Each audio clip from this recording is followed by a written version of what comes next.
subscribe now and press the bell icon. Never miss an update.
शराब हमारे समाज की एक ऐसी बुराई है जिसने लाखों घरों को बर्बाद कर दिया है।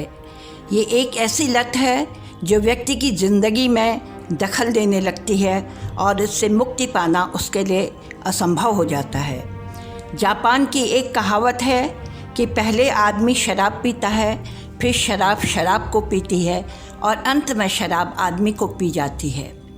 हमारे उत्तराखंड के पहाड़ों में इसका बेहद चलन हो गया है। एक बड़ी तादाद में इससे घर प्रभावित हो रहे हैं। शराब की वजह से रात दिन घरों में झगड़े होते हैं। घर की महिलाएं व बच्चे इससे सबसे अधिक प्रभावित होते हैं। घरों में अशांति होने की वजह से बच्चों की परवरिश ठीक ढंग से नहीं हो पाती है और न ही वो पढ़ने में ठीक से मन लगा पाते हैं। घरों में हमेशा पैसों की किल्लत बनी रहती है क्योंकि जो भी पैसा घर में आता है वो शराब की भेंट चढ़ जाता है। माँ जैसे तैसे बच्चों का पेट पालती है।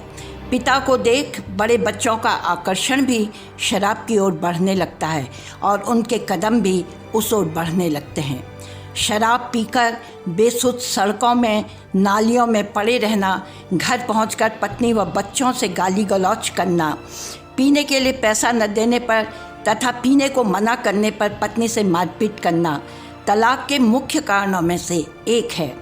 हत्या की कई घटनाओं में भी शराब का प्रमुख हाथ होता है। घरेलू हिंसा व मानसिक प्रताड़ना का भी यह एक मुख्य कारक है।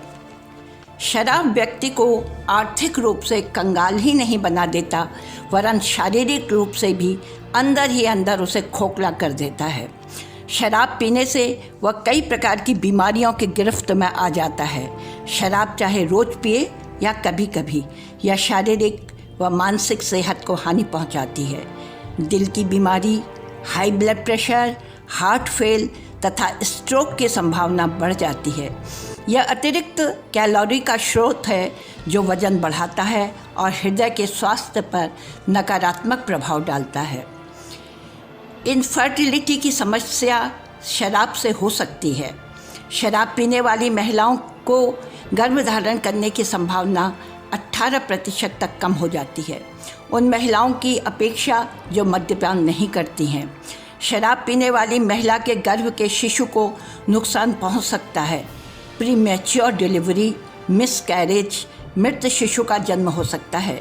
गर्भावस्था में थोड़ा पीना भी बच्चे के दिमाग में बुरा असर डाल सकता है। यह सबसे अधिक लीवर को नुकसान पहुंचाता है। लीवर सिरोसिस व्यक्ति की मृत्यु की संभावना बढ़ा देता है। समय के साथ साथ शराब पीने से व्यक्ति के दिमाग को नुकसान पहुंचता है जिससे डिसआर्थीया के स्थायी रूप से होने की संभावना बढ़ जाती है। वो बोलते समय शब्दों का अस्पष्ट उच्चारण करता है।